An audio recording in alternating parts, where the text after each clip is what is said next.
So, hello guys. Ayan, eto na naman tayo. At gumawa tayo. Ayan, gumawa po ako ng cinnamon bread. So, ngayon naman, ayan. So, ready to bake na po ito guys. And here it is. Check nyo. Sure! Ayan, ready to bake na siya. And we'll see the outcome later in a bit po. Cinnamon bread. Pero, bago ko po siya i-bake, ay pahiran ko muna ng cinnamon butter ulit. Ayan, homemade lang po ito guys ha. So, ayan, ito siya. Ito yung ginawa ko.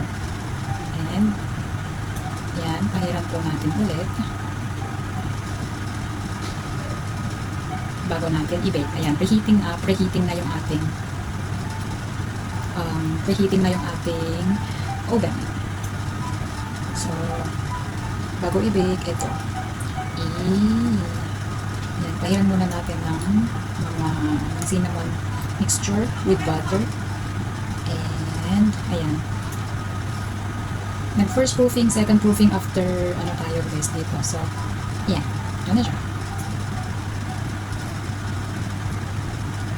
Ayan, ibuhos ko na lang po lahat.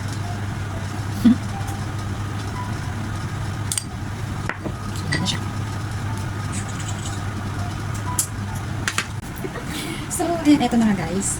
Mainit pa. Kaka-ilabas ko. So, ito na siya. Tcharam! Pero bago ang lahat, ayan, butter. Para, ayan, kikinang-kinang naman yung top niya.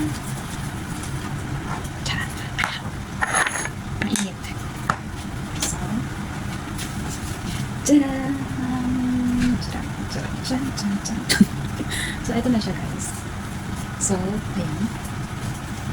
Mainit-init pa. Ayan, yan na pa.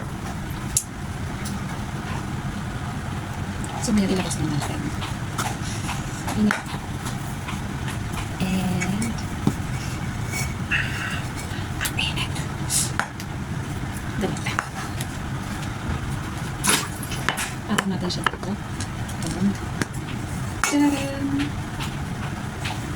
Ayan na siya. So, ayan na siya guys. Tararan! O, dito.